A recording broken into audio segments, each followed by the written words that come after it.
পুজো শেষ আর এদিকে আমার বাবা প্রথমবার লাইফে যে ঘুড়ি উড়াতে এসছে, আমার ভাই আর বাবা।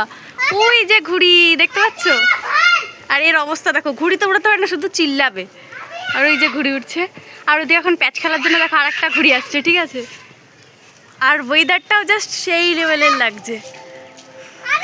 ঘুড়ি দেখে ছোটোবেলার কথা মনে পড়ে যাচ্ছে, যে ছোটোবেলায় তো ঘুড়ি উড়াতে পারতাম না, এদিক ওদিক শুধু ঘুড়ি উড়তো, পেছনে দৌড়ে দৌড়ে যেতাম ঘুড়ি ধরার জন্য, ঠিক আছে। তারপরে ঘুড়ি তো ধরতাম, উড়াতে তো পারতাম না, নিয়ে শুধু দৌড়াতাম এই মাথা ও মাথা।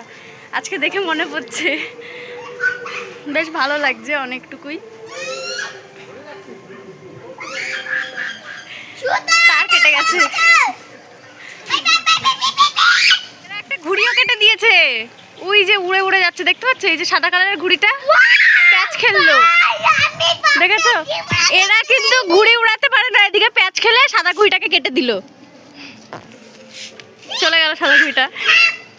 এদের দুজনের অবস্থায় যে ঘুড়ি কেটে গেছে সেই দুঃখে এখানে শুয়ে রয়েছে। আর এই যে আমার বাবা এখন কি বললি, কি বললি? ভালো হয়েছে কেটে গেছে তোদের ঘুড়ি। এবার কান্না করছে দেখো।